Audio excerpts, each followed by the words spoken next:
Maka saya akan memakai pendekatan psikologi dan sains, karena bagian dari bidang kami.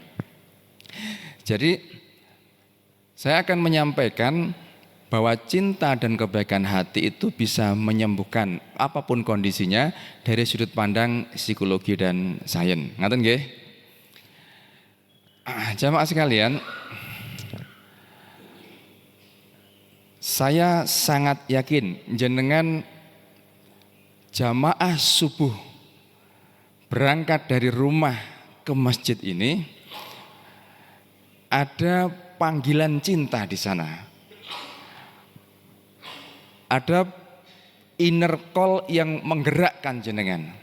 Meskipun jenengan ini mungkin belum tahu maknanya mengartikan setiap bacaan sholat. Kalau boleh saya tanya, dari jenengan yang ada di sini, apakah semuanya paham bacaan sholat? Paham? Belum ya, insya Allah kelihatan dari. Tapi anehnya, meskipun kita itu belum paham bacaan sholat atau belum paham rahasia apa yang meaning dari semua ini, tapi kita masih tergerak.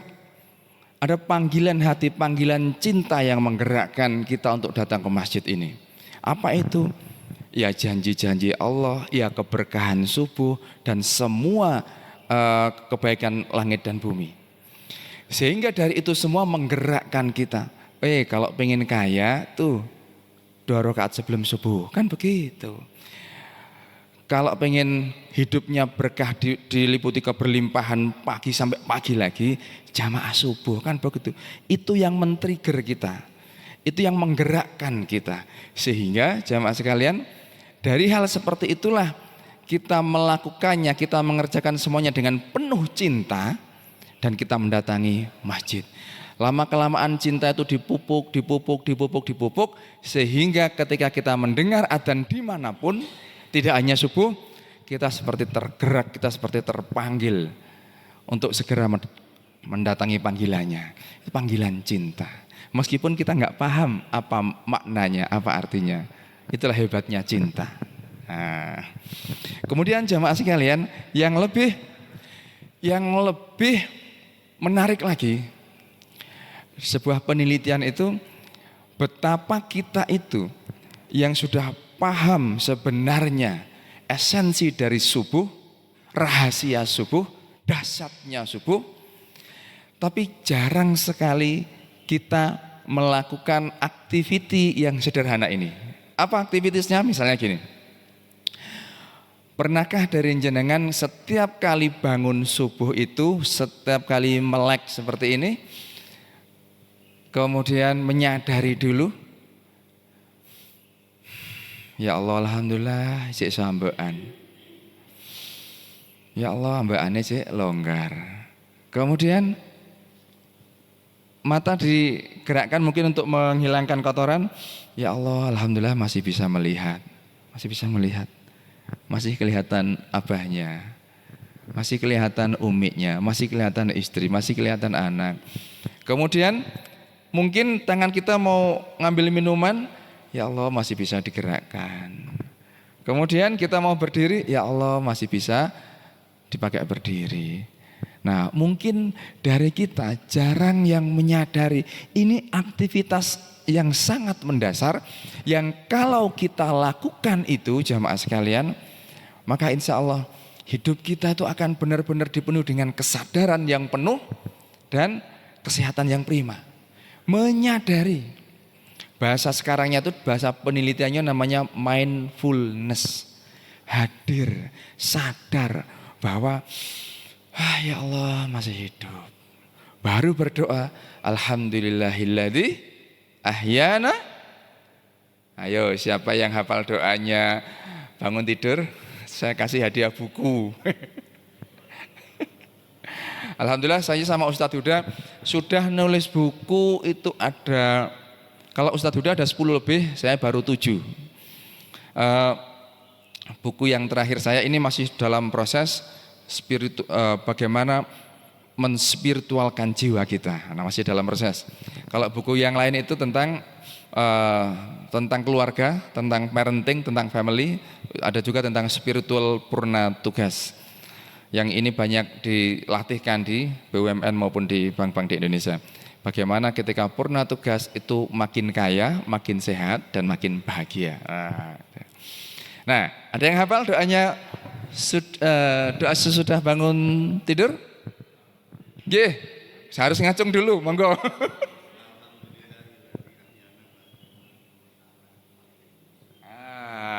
200 untuk beliau, enggak 100, 200 untuk beliau. Enggak bawa duit, Mak. Dapat buku ya, dapat buku. Nanti saya lihat yang masih ada yang mana. Alhamdulillahilladzi ahyana ba'dama amatana wa ilaihin nusur. Ya Allah, alhamdulillah ya Allah. Terima kasih ya Allah. Alhamdulillahilladzi ahyana, Engkau hidupkan kembali setelah semalam Engkau matikan saya. Jadi kan tidur itu kan mati sementara. Ketika kita tidur kan ruh kita itu keluar. Nah, kalau tidurnya itu penuh niat, penuh doa, maka dia akan menjalani kenikmatan-kenikmatan yang sudah disiapkan. Tapi kalau tidur kita itu penuh tumpukan masalah, aduh tugas durung mari, aduh besok deadline, aduh besok dikejar-kejar debt collector, aduh dan sebagainya. Kalau ketika mau tidur, pikiran kita tuh masih mengakses banyak hal seperti itu, maka biasanya tidur dikejar-kejar ular, dikejar-kejar hantu, dikejar-kejar setan. Wah, bangun tidur capek semua, kayak digebukin orang. Nah, jadi jamaah sekalian, sebelum tidur, akseslah dulu betapa Allah memberikan karunia mulai pagi hingga malam. Terima kasih ya Allah, terima kasih ya Allah. Kalau Rasulullah mengajarkan apa? Baca 3 ayat di akhir Al-Baqarah. Atau kalau anak-anak kita mengajarkan, anak-anak kita ya, mengajarkan gimana doa tidur? Ada yang hafal? Bismikallahumma. Kalau ini hafal semua, karena dulu mulai kecil ya dihafalin. Nah, usahakan ketika sebelum tidur, supaya jiwa kita sehat, supaya kita penuh cinta, maka kita akses dulu, ya Allah terima kasih ya Allah, mulai pagi hingga malam ini masih diberikan kesehatan. Bismikallahumma ahya wa amut. Niat tidur. Kalau misalnya hafal 3 ayat terakhir, mulai lillahi ma fis samawati boleh ya? Boleh. Lillahi ma fis samawati wa ma fil ard wa in tubdu ma fi anfusikum ma tukhfu yasukum billah wa yaghfiru liman yasha wa yu'adzibu man yasha. Boleh dari situ. Atau dari ayat yang terakhir juga boleh. Yang penting hafal. Ya enggak, itu kalau biasa tahlil biasanya hafal ya. Kalau enggak hafal enggak apa-apa, ya. Kemudian cobalah aktivitas sederhana ini, setiap kali bangun tidur jangan langsung jengkelak dulu. Apa jengkelak nih Pak? Jangan langsung bangun, tetapi duduk dulu, kemudian sadari nafas kita. Kita mulai melatih supaya badan kita sehat, jiwa kita itu sehat. Alhamdulillah ya Allah, hambaan. Mata masih bisa melihat, telinga masih bisa mendengar, tangan masih bisa digerakkan, kaki masih bisa melangkah, jantung masih bisa berdegup dengan normal. Baru bersyukur, alhamdulillah ya Allah. Nah, kalau kita bisa melatih aware itu, sadar itu, maka kita akan dimudahkan untuk setiap kali ibadah lebih khusyuk. Latihan kesadaran itu, jamaah sekalian, saya kebetulan ngambil sertifikasi di situ. Saya punya lisensi untuk mengajarkan latihan kesadaran, bagaimana melatih fokus kita, bagaimana melatih pendengaran kita, melatih ucapan kita, sehingga apapun yang kita ucapkan itu bermakna. Apapun yang kita dengar itu, orang itu, ini pengalaman jamaah sekalian, Orang punya masalah yang sangat berat. Kemudian kita itu hanya mendengarkan beliau, tapi mendengarkan bukan mendengar. Mendengar sama mendengarkan itu beda. Kalau mendengar, saya ngomong seperti ini, jenengan meskipun sambil merem-merem masih dengar. Tapi kalau mendengarkan itu beda. Mendengarkan itu menangkap apa yang dimaksud, menangkap kata kuncinya itu apa, sehingga ketika kita bertanya, yang bersangkutan itu langsung kemudian gimana sekarang rasanya Bu? Ya Allah Mas, kok lego banget ya. Satu ketika seorang ibu itu Pak datang dari Bojonegoro setelah kami ngajar. Beliau hanya pengen cerita, 3 bulan setelah ditinggal suaminya nggak bisa tidur. Setiap malam terbangun, mau tidur jam 12 malam pun jam 1 pasti bangun. Kemudian ibu ini cerita, kami hanya mendengarkan saja, mendengarkan. Tapi mendengarkan penuh arti dan menangkap kata kunci. Mendengarkan. Kemudian sambil begini saya doakan, ya Allah mudah-mudahan orang ini Engkau berikan jalan keluar yang baik. Setelah ceritanya selesai, saya hanya bertanya begini, ya Bu, saya paham dan saya bisa merasakan. Gimana rasanya sekarang? Ya Allah kok tenang ya Ustadz, kok enak ya. Pulang ke Bojonegoro, kemudian besoknya ngabarin, Mas semalam saya pules sekali. Besoknya ngabarin lagi, Mas semalam saya pules sekali. Sampai sekarang, setelah 3 bulan gak bisa tidur. Kemudian kejadian aneh juga ketika kami itu, saya diminta membimbing oleh satu travel, jamaah haji umroh.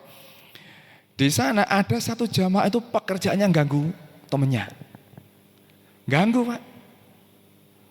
Jadi kalau temennya tidur itu ada gue. Bertamu gitu ganggu temennya istirahat. Terus di setiap kamar gitu. Terus saya panggil gini, Pak kenapa jenengan ganggu teman-teman yang lain? Enak aja Ustadz. Saya itu gak bisa tidur, mereka tidur semuanya. Loh, sejak kapan jenengan gak bisa tidur? Sudah 5 tahun Ustadz. 5 tahun Pak. Gak bisa tidur maksudnya gimana Pak? Saya mau belajar supaya saya bisa menghasilkan banyak buku kalau saya gak tidur. Maksudnya Ustadz, saya tuh kalau tidur jam 12, jam 1 mesti bangun. Sampai pagi, terganggu gak karu-karuan. Akhirnya saya terapi. Saya basicnya seorang main terapis, seorang konselor, seorang coach juga. Saya bawa Pak, saya terapi beneran ini. Ya kita mesti bagaimana mencari, bagaimana meletakkan dan bagaimana mengakses miracle, keajaiban dalam selama di tanah haram. Kemudian beliau saya ajak naik ke lantai atas.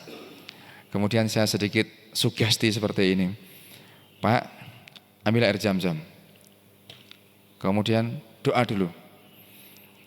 Bisa caranya doa pakai zam-zam? Gak bisa Ustaz. Udah, doa sebisanya. Pengen apa jenengan? Saya hanya pengen bisa tidur ya Allah. Gitu yang diucapkan Pak. Oke, bismillah, diminum. Nah, setiap kali zam-zam itu masuk ke dalam tubuhnya, saya sugesti setiap sel dalam tubuh jenengan itu kendor, dan kendor. Melemas setiap selnya itu. Terus saya tuh nggak percaya orang nggak bisa tidur Pak. Saya ambil Quran. Biasanya kalau membaca huruf Quran, apalagi jarang-jarang baca Quran, itu ngantuknya luar biasa. Jenengan bisa coba sendiri. Yang susah tidur, ambil Quran, buka, dah terserah mau baca surat apa. Biasanya tuh nggak sampai selembar itu berat mata itu, berat. Maka itu yang saya lakukan ke beliaunya. Kemudian beliau ngejak pulang, Ustadz ayo pulang Pak. Waktu itu setelah asar, pulang. Sampai hotel, istirahat, tidur. Maghrib gak bangun. Isya gak bangun Pak. Maghrib isya sampai subuh Pak. Sampai subuh tidur orang ini. Saya khawatir, ya Allah jangan-jangan ada yang salah pada diri saya. Jangan-jangan ada yang salah dengan sugesti saya. Kemudian besoknya setelah subuh, tidur lagi, habis sarapan tidur, duhur gak bangun, asar gak bangun, sampai maghrib. maghrib ke isya nggak ke masjid. Aduh ya Allah. Terus temennya ketika datang dari masjid bilang begini, Ji, sampean iku lho nang kene turu-turu ae, kaji kethek sampean iku. Ngamuk Pak. Kaji kethek ya apa sih? Wong aku kaji enggak jaluk duit makmu gitu katanya. Akhirnya saya bawa lagi, wah ini kayaknya ada yang salah ini. Saya bawa lagi ke lantai 2, pas kelihatan Ka'bahnya itu Pak, kita tidak menyembah Ka'bah ya. Tapi kita bertemu dengan yang punya rumah. Ya, kalau kita ke tanah suci itu hanya datang untuk melihat Ka'bah, ya rugi. Kita ke sana itu sebagai tamu untuk ketemu tuan rumah. Untuk ketemu yang punya rumah. Yang punya rumah siapa? Allah. Nah, akhirnya di sana Pak, saya terapi lagi, saya ajak untuk kontemplasi dan saya sugesti seperti ini. Ya Allah, dengan obatmu ini ya Allah, air Zam-Zam dan Qur'anmu ya Allah, jadikanlah saudara saya ini sehat seperti yang diinginkan, bisa tidur, bisa beraktivitas seperti umumnya, dan menjadi lebih rajin lagi ibadah di sini. Sudah Pak, pulang. Ini orang aneh sama istrinya Pak. Saya enggak tahu aktivitas atau amalan-amalan apa yang dilakukan selama di sini. Tuan tanah. Jadi setelah itu bisa tidur dengan normal, besoknya tawaf sendiri sama istrinya. Tawafnya enggak pakai coro Pak. Nah, setelah itu pokoknya tawaf itu, loh orang ini tawafnya kok lawan arus. Minggir, saya panggil sama istrinya. Kemudian dia lanjut ke Sofa Marwah. Sofa Marwah itu pun, loh kok aneh. Saya panggil lagi, Pak, jenengan ini ngapain? Loh, saya ini tawaf dan saya ini sa'i. Loh Pak, caranya nggak begitu. Loh, ini sudah benar Ustadz. Ini kan saya sudah semangat ini Ustadz. Pokoknya al-ngawuri pokoknya Pak. Wah, ini ada yang salah lagi ini. Aneh-aneh Pak. Aneh-aneh pokoknya. Nah, terus teman-teman ketika di sana bagaimana mengakses cintanya Allah itu. Bagaimana memperbesar cintanya Allah itu. Ukurannya adalah ketika kita sudah pulang, ketika kita sudah di daerah kita masing-masing, maka setiap kali kita mendengar panggilannya, bahkan kita rindu panggilannya, panggilan adzan itu Pak. Setiap kali mendengar atau sebelum dipanggil kita sudah rindu. Ya Allah sebentar lagi duhur, ya Allah sebentar lagi asar, ya Allah sebentar lagi maghrib. Kita sudah siap-siap. Kita sudah menyiapkan pakaian terbaik kita sudah menyiapkan sajadah terbaik, dan kita sudah menyiapkan zikir-zikir terbaik kita. Itu ukuran cintanya seperti itu Pak. Nah pertanyaannya adalah, kita yang sudah di usia ini, ada yang 17 tahun nggih Pak nggih? Alhamdulillah. Jos Pak. Ada yang 25 tahun, ada yang jenengan ini masih 35 tahun ini Pak. Masya Allah. Ada yang 20 tahun, 30 tahun, 40 tahun, 50 tahun, 70 tahun. Pertanyaan saya, ketika kita mendengar adzan, apa yang kita rasakan sampai sekarang ini? Apakah ada energi itu? Apakah ada kerinduan itu? Ataukah ada getaran itu? Ataukah biasa-biasa aja? Ya sudah duhur, kok gak kerasa blas iki. Lah wis adzan. Loh, lah kok wis isya. Nah, ayo kita perbarui cinta kita Pak. Ayo kita perbarui cinta kita.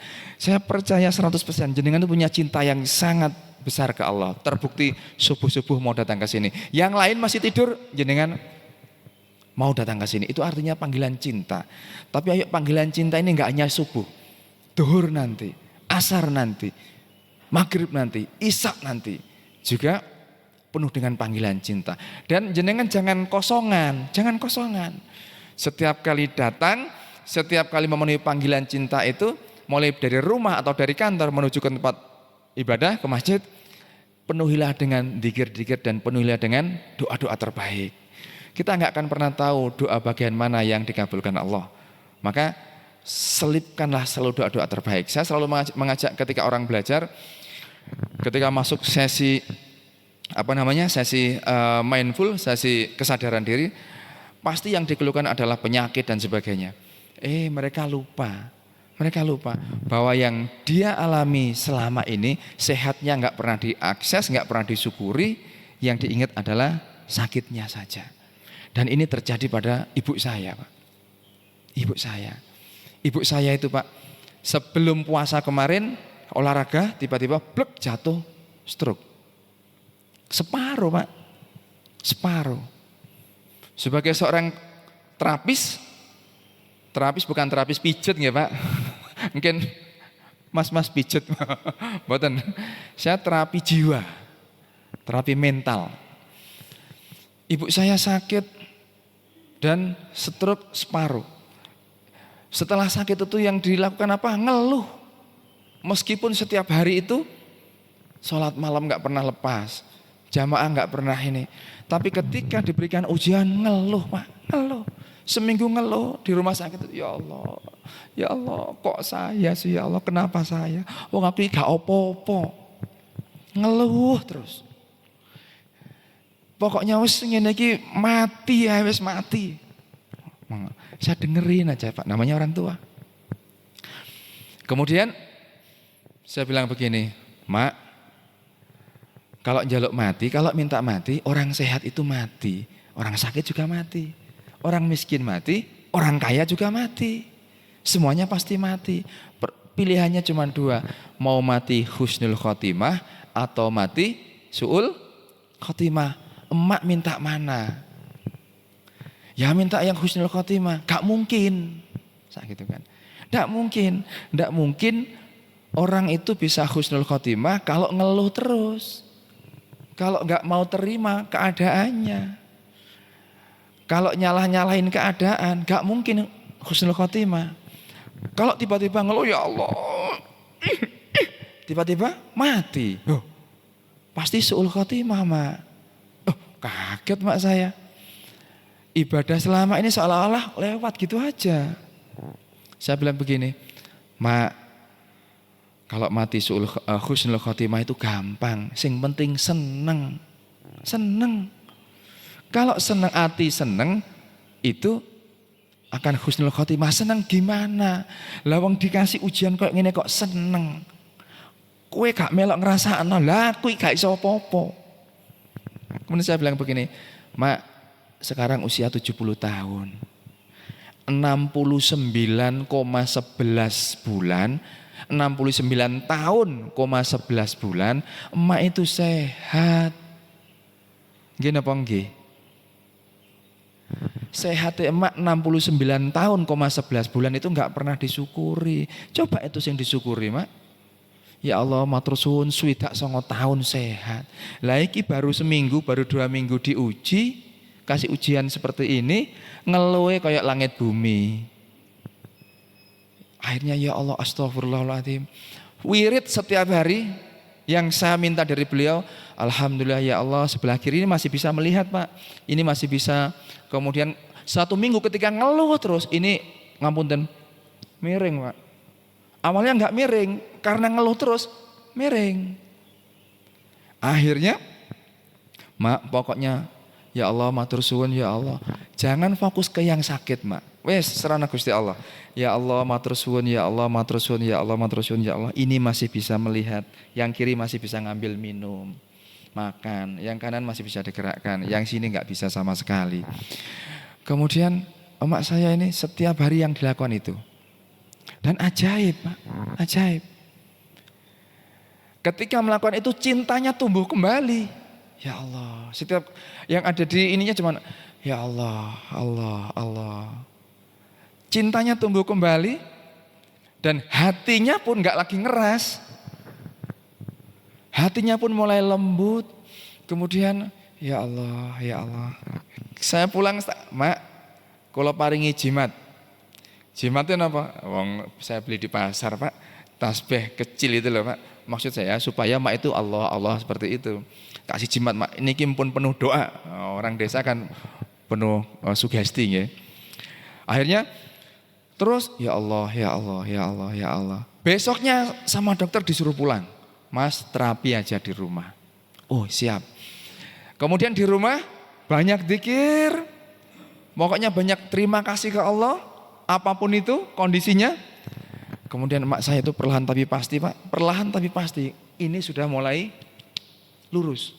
Sudah mulai bisa ini. Pertama pelat. Ini sudah bisa mulai bicara. Pokoknya gak ngeluh. Syaratnya siji gak ngeluh. Gak ngeresulo. Kemudian mak saya terus ya Allah, ya Allah, ya Allah. Terus begitu. Matur suwun Gusti, matur suwun ya Allah, matur suwun ya Allah. 1 bulan berikutnya waktu itu sudah puasa. Puasa itu nangis karena saudara-saudara ngumpul nangis. Mak gak usah sedih. Berbahagialah dulur-dulur kabehku nggawa doa ke sini. Semuanya mendoakan dan ketika dulur-dulur berdoa maka nanti penyakit-penyakit ini akan lewat. Dan benar Pak, setiap dulur yang datang dongakno yo, dongakno yo, dongakno yo. Menjelang lebaran emak saya itu kakinya yang kanan sudah bisa digerakkan, tangannya sudah bisa digerakkan. Masya Allah Pak, merawat orang stroke itu luar biasa berat. Kemudian setelah lebaran terapi masih tetap kita lakukan. Yang penting itu mentalnya, hatinya, pikirannya nggak ngeluh. Terus kita lakukan syukur terus. Makanannya pokoknya mau makan apa, monggo yang penting keisi. Kemudian setelah lebaran Pak mulai bisa digerakkan, minta duduk di kursi roda. Kaget Pak. Ini bisa sembuh ini. Beli kursi roda. Kemudian setelah di kursi roda minta jalan-jalan pakai kursi roda ke halaman. Kemudian ketemu orang, jangan sedih mak, pokoknya jangan sedih. Dongakno ya.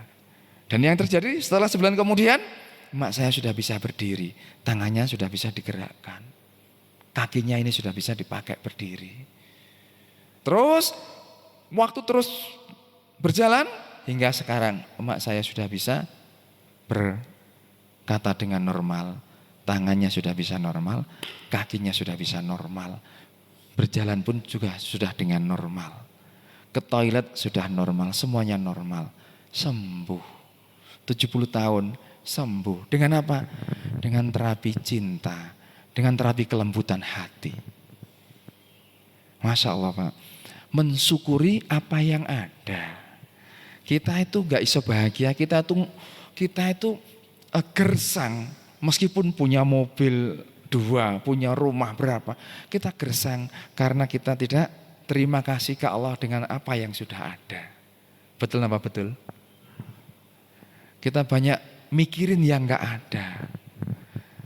Maka kalau saya boleh sampaikan ada 5 penderitaan hidup kita. Siapapun kita, mau pejabat, mau siapapun. Ada 5 penderitaan hidup. Hati-hati dengan 5 ini Pak. Jebakan semuanya. Yang pertama, kita itu terlalu menyesali masa lalu. Contoh, jenengan punya proyek. Aduh, proyek itu harusnya aku yang menang, tapi dia curang. Rezeki itu sudah Allah yang ngatur.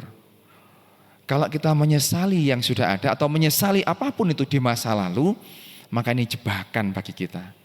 Jebakan artinya jebakan itu kita sudah numpuk satu penyakit dalam tubuh kita. Ini secara psikologi dan sains, penelitiannya ada. Kemudian yang kedua, jebakannya yang kedua adalah, sumber penderitaan yang kedua adalah, yang pertama itu menyesali masa lalu, yang kedua tidak terima kondisi saat ini.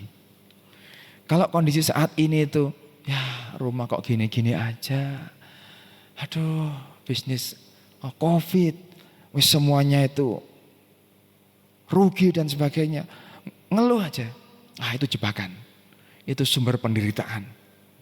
Pokoknya kondisi apapun saat ini itu gak terima, apapun itu. Dan saya banyak menemukan ribuan orang seperti ini Pak, ribuan orang, apalagi kalau konsul personal. Yang ketiga, terlalu takut, terlalu khawatir akan hari esok, masa depan. Nanti anakku gimana? Nanti dia keterima di ITB, UI atau tidak? Besok bisnisku gimana? Besok anak buahku iso gajian atau tidak? Besok istriku, dan sebagainya. Terlalu khawatir akan masa depan. Ini jebakan, ini sumber penderitaan. Seorang pegawai Badan Kepegawaian Negara, kurang apa Pak? Fasilitas mobil mewah, wah rumahnya gede banget. Sama istrinya datang konsul, Mas, bojoku, kata istrinya gini, bojoku ini setahun lagi pensiun Mas. Stres Mas, stres. Loh, kenapa stres? Aku ya stres Mas. Nah engko nek pensiun terus kerja apa? Wong umur jek 54, 55 pensiun. Piye Mas? Lah, saya bilang begini, Bu, siapa yang menjamin Bapak itu pensiun tahun depan? Gak ada yang bisa jamin. Kalau Allah itu menghendaki besok Bapak pensiun selamanya, terus piye? Wah kaget. Loh, jangan dikira pensiun itu, ya pensiun dari pekerjaan mungkin 1 tahun ke depan. Tapi kalau pensiun dari hidup, besok bisa terjadi. Makanya jangan terlalu khawatir akan hari esok. Tugas kita adalah memberikan yang terbaik di hari ini, karena itu akan mempengaruhi hari esok. Kalau kita hari ini baik totalitas, ibadahnya juga oke, oh hari esok pasti baik. Ukurannya di hari ini. Kemudian nomor 4, sumber penderitaan. Yang keempat itu adalah terlalu mikirin omongan orang. Bisnisnya rugi, omongan orang. Ketika nyuci mobil sendiri, loh supirnya kemana? Kok nyuci mobil sendiri? Wah loro hati. Ada orang seperti itu? Orangnya datang Pak? Oh enggak ya. Ada Pak, macam-macam lah orang itu. Ada orang yang baru ngapunten berpisah dari keluarganya, kon akhirnya kapok kon. Omongan orang dipikir Pak. Itu sumber penderitaan. Dan yang kelima adalah tidak mau memaafkan. Itu sumber penderitaan. Jenengan kalau nggak mau memaafkan, aduh susah ketemu abai. Ada apa? Lewat sini aja ndak enak. Abah sholat pojokan sana, langsung milih pojokan sana. Ribet. Hidup itu ribet. Itu sumber penderitaan hidup. Dan jamaah sekalian, terakhir ada sebuah penelitian yang sangat menarik. Diteliti oleh Profesor Decker Keltner namanya. Beliau itu saking meneliti bagaimana hati itu bekerja. Hati itu ketika baik, maka bisa mempengaruhi sekelilingnya. Tidak hanya sekelilingnya, bisa mempengaruhi perusahaan-perusahaan. Dan diteliti sama beliau. Salah satu tim kami, salah satu guru kami belajar langsung ke Amerika, ketemu beliau. Prof, gimana caranya meneliti hati itu Prof? Oh begini, sejarahnya profesor ini punya anak. Ini profesor psikologi Pak. Punya anak, anaknya itu gampang katarsis. Jadi kan tahu katarsis? Deleming. Apa ya? Katarsis itu kayak histeris, bukan kesurupan. Anaknya tuh ya susah diatur. Mungkin bahasa sekarang itu apa ya Pak? Bukan, ya mirip-mirip anak ABK lah ya, anak berkebutuhan khusus. Waduh, dikasih tahu gini, ditanya A, jawab B, jawab C, jawab dan sebagainya. Bingung profesor ini. Dibawa ke psikiater, gak ngatasi. Dia sendiri sebagai seorang psikolog bingung. Waduh, piye iki? Dibawa ke orang-orang hebat, ke rumah sakit hebat, gak selesai. Suatu ketika itu begini Pak, beliau. Ketika anaknya tidur, dilihat anaknya. Dilihat mulai ujung rambut sampai ujung kaki. Kemudian beliau itu memancarkan, jenengan sebagai orang tua ketika melihat anak tidur, coba sadari itu. Munculkan rasa cinta dan kasih sayang, kelembutan hati jenengan. Ya Allah, ya Allah, Nah, pancarkan cinta dan kasih sayang jenengan itu. Ya Allah, ya Allah, ya Allah. Nah, energi itu akan, vibrasi itu akan nyampe, diteliti itu Pak. Beliau memancarkan, mengirimkan energi cintanya kepada si anak. Ya Allah nak, ayah itu sangat sayang, ayah itu sangat cinta. Terus rasa cintanya itu diperbesar, kemudian dikirimkan ke anak ini sambil dielus-elus gini. Seolah-olah energi ini ada di telapak tangannya, dikirimkan energi cinta, energi kelembutan hati. Terus seperti itu Pak. Nah kemudian selesai. Besoknya setiap kali anaknya tidur diintip, terus dilakukan seperti itu Pak. Dilakukan seperti itu. Nah hebatnya, ajaibnya setelah 2 minggu Pak. Setelah 2 minggu anaknya itu ada perubahan Pak. Ada perubahan. Loh anakku kok berubah?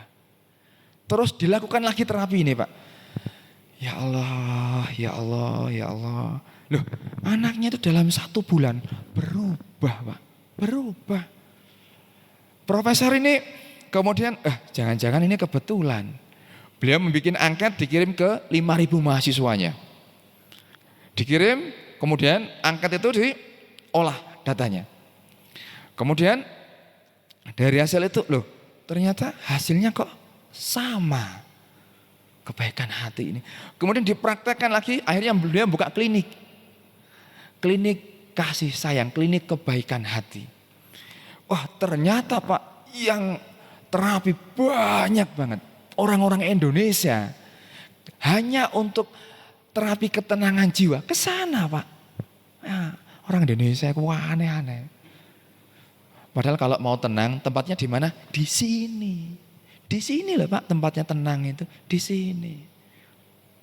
Jangan punya masalah apapun, coba masuk masjid dan doa. Tahu cara doanya masuk masjid? Ayo, kalau tahu tak kasih buku lagi. Ayo. Ayo, yang belum.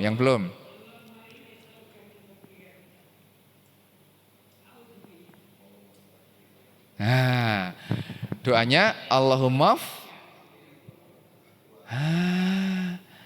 Pak, kalau kita paham itu, itu energi Pak. Ya, sekali lagi ini pendekatan psikologi dan penelitian ya. Allahumma ftahli abwaba rahmatik.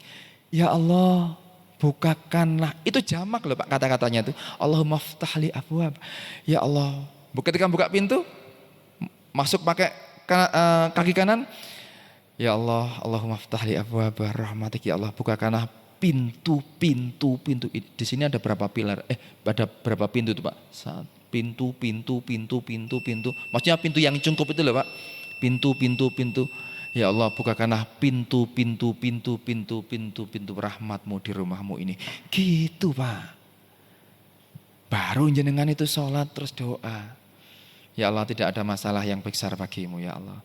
Saya ikhlas, saya pasrah. Saya tuh kalau menterapi orang rumusnya dulu Pak. Saya ikhlas, saya pasrah padamu ya Allah, ketenangan hati saya. Saya ikhlas, saya pasrah padamu ya Allah, sembuhnya ginjal saya. Saya ikhlas, saya pasrah padamu ya Allah, sembuhnya jantung saya. Saya ikhlas, saya pasrah padamu ya Allah, sembuhnya mata saya. Semuanya. Di masjid apalagi, Masya Allah. Nah, anaknya profesor tadi itu Pak sembuh. Makanya akhirnya teori ini dijurnalkan. Dan seluruh dunia bukunya itu terjual puluhan juta kopi. Nama bukunya adalah Born to be Good. Intinya adalah loving kindness, cinta dan kebaikan hati. Itu bisa menyembuhkan. Nah kemudian ini dipraktekkan oleh banyak orang, banyak profesor yang lain dan ternyata hasilnya sama Pak, sama. Saya juga praktek Pak. Saya juga praktek ke diri sendiri, ke orang tua saya, ke tim saya, ke siapapun, ke jamaah. Makanya alhamdulillah setiap kali saya sholat dimanapun, kalau jamaahnya banyak, senang sekali, senang. Saya kirimkan doa-doa terbaik ke semuanya. Ya Allah, berkahi setiap jamaah, semua jamaah yang ada di sini, mulai dalam masjid sampai pulang dari masjid. Makanya ketika keluar pintu masjid, doanya apa?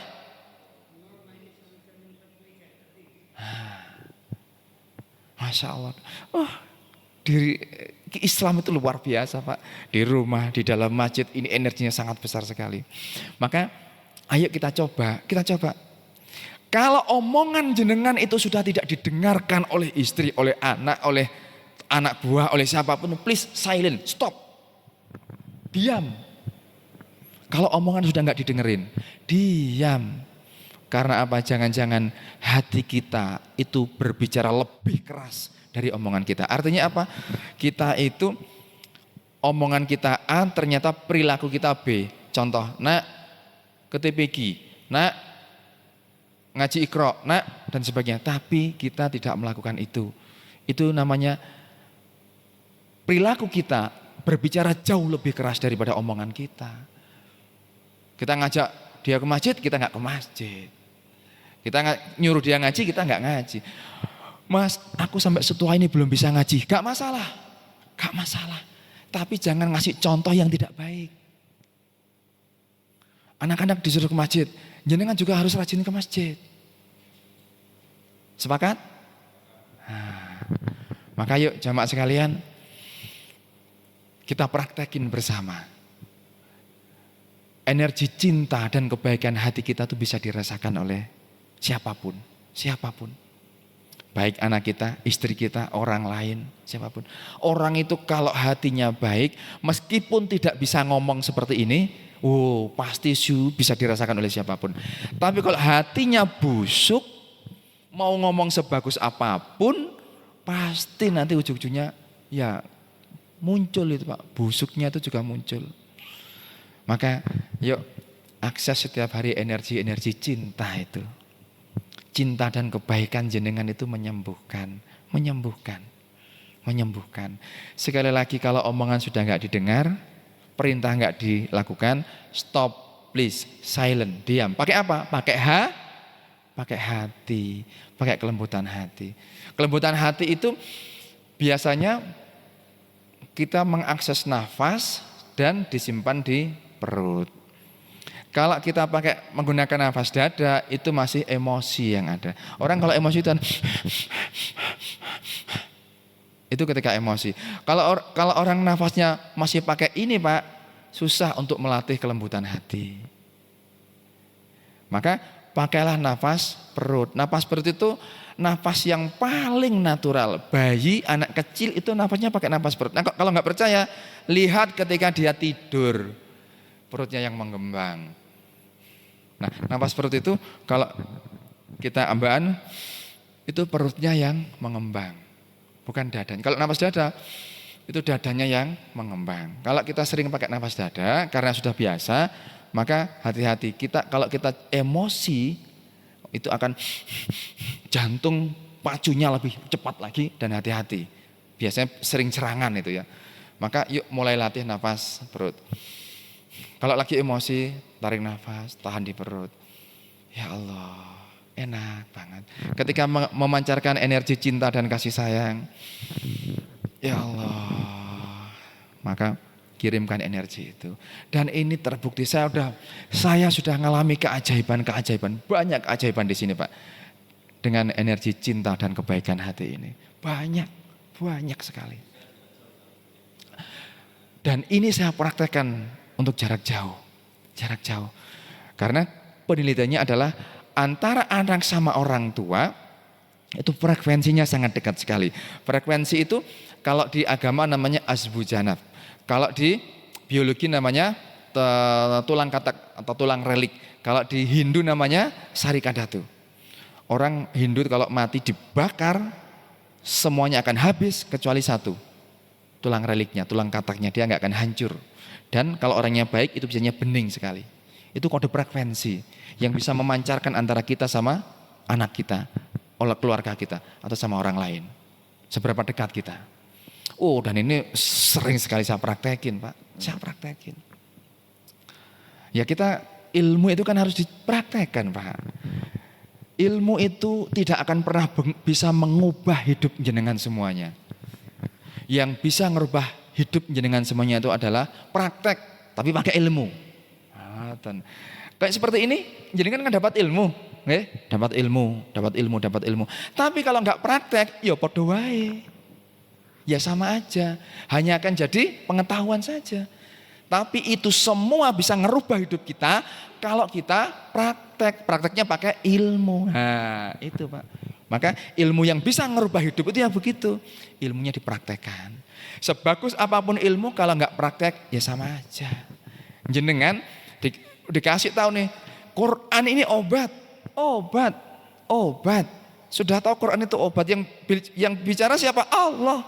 Wa nunazzilu minal Quran ma huwa syifa. Obat. Sudah tahunya itu obat. Obat apa? Oh, ternyata diteliti, Pak. Quran itu enggak hanya obat-obat kita galau, enggak.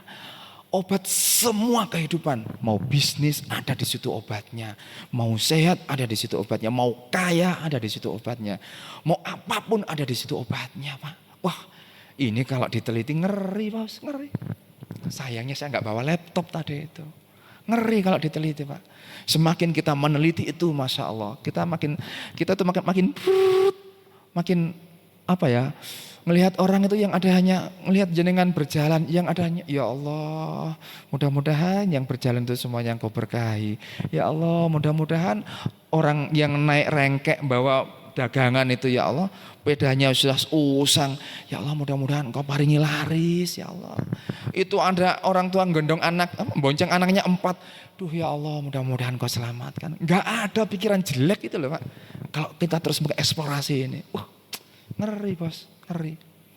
Nah, suatu saat kita akan bahas bagaimana Quran itu obat dari segala obat. Enggak hanya obat hati, tapi obat miskin juga, obat kaya juga, obat dari segala obat.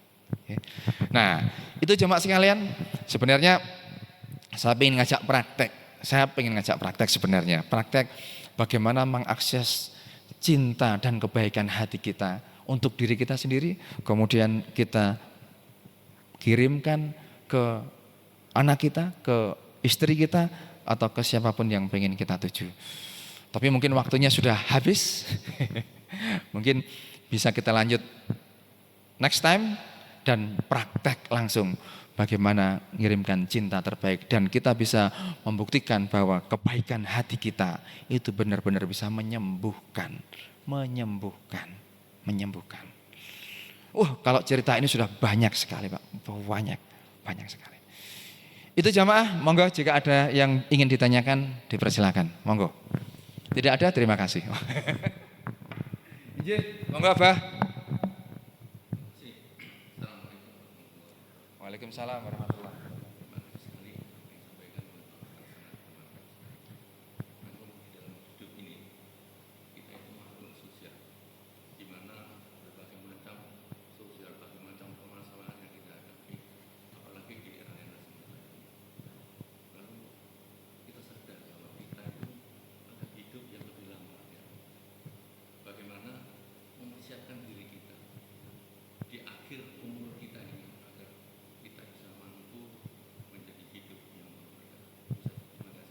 Masya Allah, ini pertanyaannya luar biasa. Ada 2 hal dalam kehidupan kita itu, jamaah. Ada 2 hal yang bisa kita kontrol dan ada 2 hal yang tidak bisa kita kontrol. 2. Apa yang tidak bisa kita kontrol itu, masa depan kita itu nggak bisa kita kontrol. Setuju? Setuju nggih? Ada kan, Pak? Kuliah sudah di ITS ITB, S2-nya di Amerika, S3-nya di Amerika, sampai dapat gelar profesor.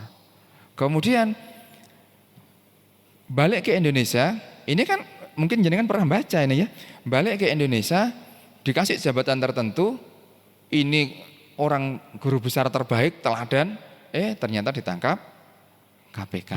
Akhir yang tidak husnul khotimah. Dan banyak sekali terjadi di lapas sana.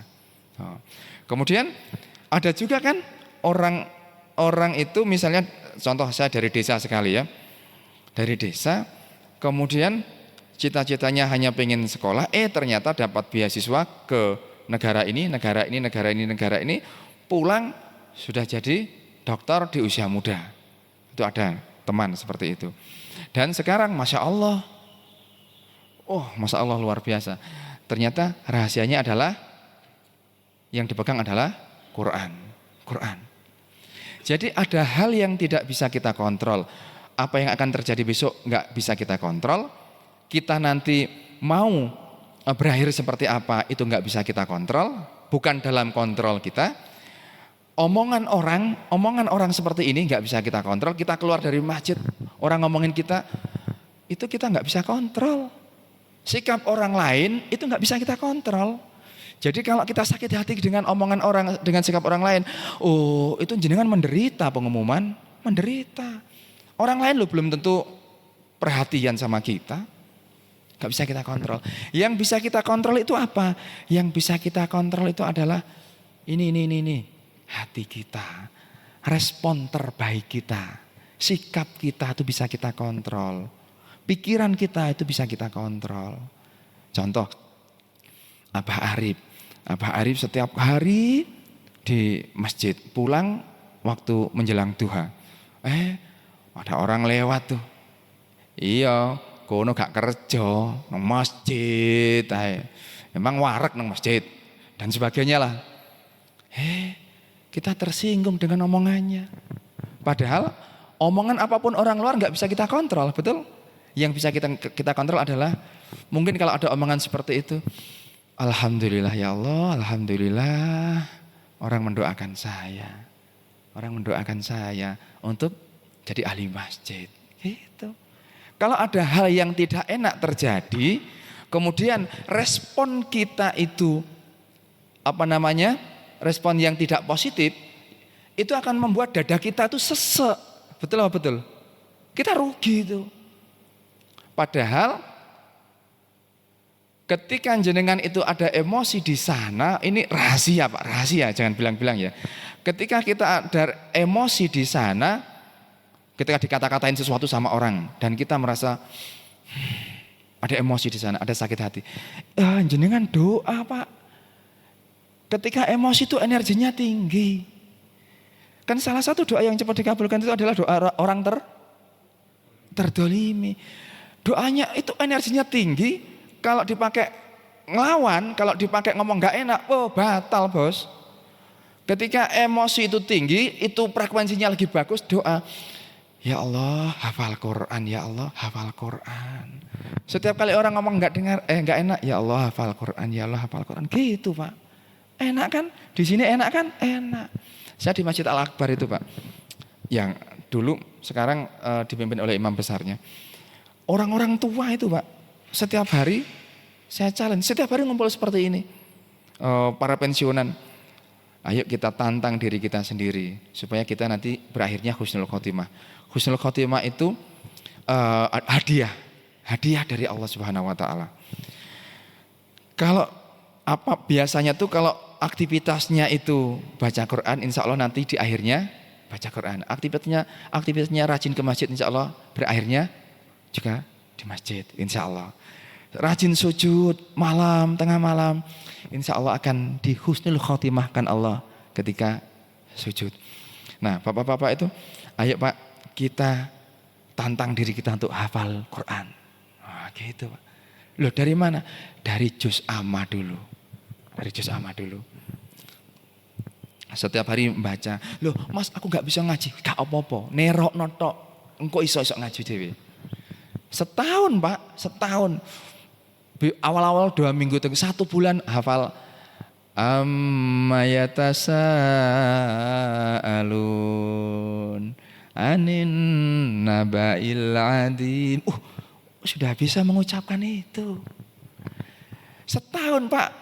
Sama hafal Pak ternyata Pak. Karena istiqomah. Karena pengen berakhir husnul khotimah. Meskipun husnul khotimah itu hadiah Pak. Hadiah dari Allah karena aktivitasnya terus di situ. Dan akhirnya di komplek kami itu Pak, kami satu komplek dengan Pak Rektor UINSA itu, yang sebelah itu mantan rektor juga. Itu ya kayak gini Pak, bapak yang sudah sepuh-sepuh, kita ngaji bareng. Terus mulai hafalan. Baru 2 minggu hafal separuh dari An-Naba. Setiap hari ada kegiatan seperti ini Pak. Karena prinsip kami mulai mendawamkan, mengaktifkan 7 sunnah Nabi di kelompok kecil kami. tahajud di malam hari, saling membangunkan. Kemudian setelah tahajud baca istighfar yang banyak. Rahasia istighfar itu kan di situ, Pak. Wabil asharihum yastaghfirun, dan bacalah istighfar itu menjelang pagi. Wah, semuanya penuh rahasia. Dan kalau kita paham rahasia-rahasia itu, Pak, Masya Allah, hidup kita itu akan penuh diikuti keberlimpahan dan dikejar-kejar rezeki, karena kita paham rahasianya. Itu. Jadi apa? Husnul khotimah itu insya Allah akan kita dapatkan kalau aktivitas kita itu setiap hari mendekat ke Allah, apapun aktivitasnya. Mau berdagang, ya niatin Bismillahirrahmanirrahim, ya Allah, niat berdagang hanya untuk mendekatmu. Kemudian niat olahraga sehat kan, Bismillah ya Allah, niat menjaga amanahmu berupa tubuh ini demi untuk lebih mendekat padamu. Karena kalau sehat kan kita ibadahnya enak. Seluruh aktivitas itu mulai diniatkan ke situ, Pak. Ya Allah, buka Quran. Ya Allah, Quran itu kan dari Allah. Ketika membaca Quran seolah-olah interaksi, ngomong langsung dengan Allah. Ya Allah, mungkin nanti ketika membaca Quran pas di akhir hidupku, ya Allah, hanya mohon ridhomu. Jadi semua aktiviti itu diniatkan untuk Allah. Maka insya Allah kita akan dihadiahi husnul khotimah. Insya Allah, amin. Amin ya rabbal alamin. Yang rajin subuh seperti ini, insya Allah, insya Allah, insya Allah, nanti berakhirnya juga di masjid juga. Amin. Allahumma amin. Pokoknya Pak, selagi kita bisa apa, lakukan semuanya untuk Allah. Udah nggak usah dengerin orang ngomong nggak enak. Nggak usah dengerin siapapun yang membuat hati ini sesek. Yang penting Allah, Allah, Allah, Allah. Dan kalau itu kita lakukan, waduh Masya Allah, kita akan menemukan banyak keajaiban. Biasanya kami itu Pak, penelitiannya, lakukan ini selama 30 hari, jangan putus. Jangan putus. Maka di hari ke-31 atau di bulan yang berikutnya, rasakan apa hal yang baru yang jenengan rasakan. Gitu. Cara ngetesnya tuh gitu Pak. Kalau nggak pernah dites ya nggak bisa. Nggak bisa. Itu. Ya Pak, pokoknya lakukan terus Pak. Kebaikan. Dan sebenarnya jamaah, kebaikan itu bisa diminta selama kita hidup di dunia. Dan itu pasti cair. Pasti cair. Kalau niat kita itu hanya untuk dunia, kita hanya akan dapatkan dunia. Kalau niatnya kita untuk Allah, dunia dapat, akhirat juga dapat. Ngaten. Monggo yang lain ada? Nggih.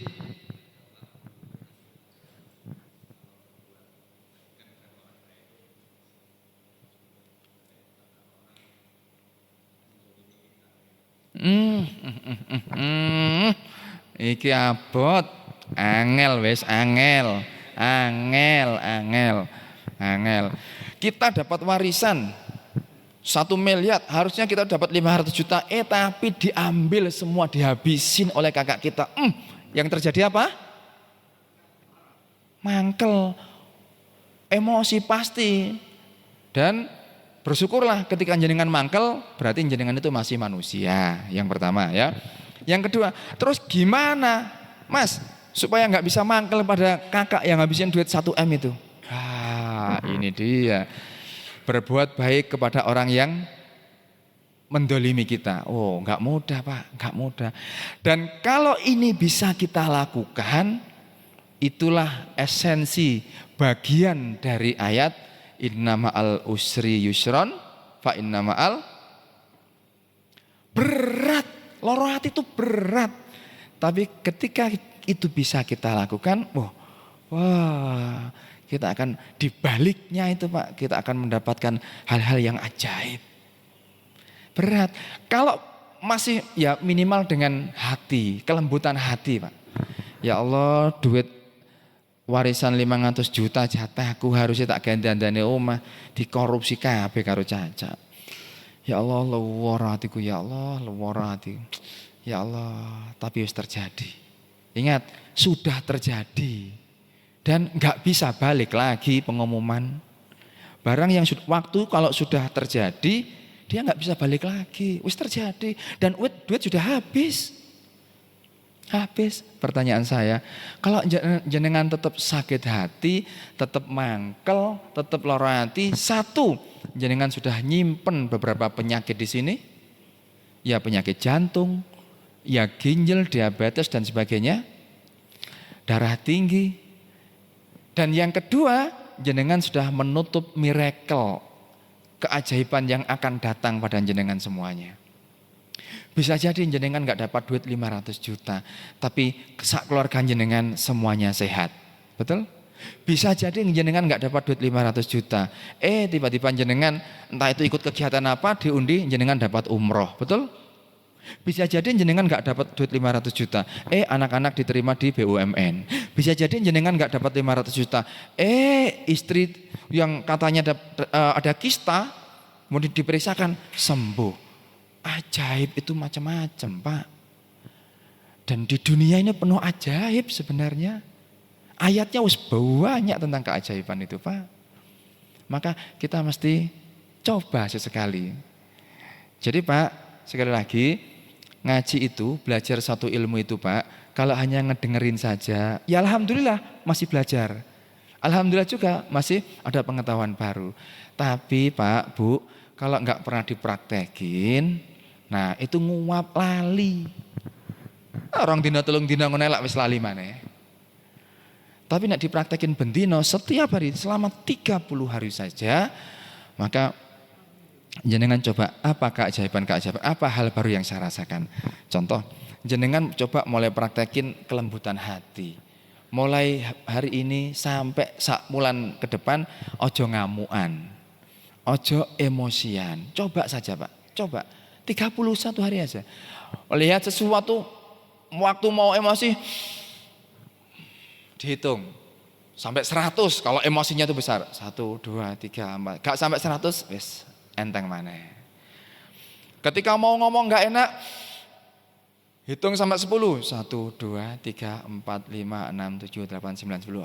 Gak sido. Cobaan Pak, dicoba. Wong ini diteliti para profesor Pak. Profesor itu ngambilnya dari mana? Ya dari ayat. Dari ayat, dicoba Pak. Sebulan ini jangan ngamuk. Yang ada hanya, ya Allah alhamdulillah. Punya istri, ya Allah alhamdulillah jek anak bojo. Kan gitu Pak. Meskipun lewemu, ya Allah selewemu ngorok, ya alhamdulillah. Ngoten Pak. Coba nggih? Nggih Pak, wis pokoke dicoba Pak. Lah aku kok emosi iki mau, berarti jenengan mesti ngulangi lagi dari awal. Setiap kali mau emosi ingat, lah iya rek kata Ustaz tadi itu, coba saulan ae. Coba yang sakit-sakit, yang punya sakit apa itu Pak, dicoba. Wis gak emosi. Ya Allah, niat ya Allah, mudah-mudahan Engkau bimbing ya Allah untuk tidak emosi. Saya pengen kaki saya ini sehat, sembuh. Cobaan Pak, cobaan. Syaratnya siji, aja ngamukan. Wis sikil kudu gringgingen ae, nang omah iku ngomong gak enak.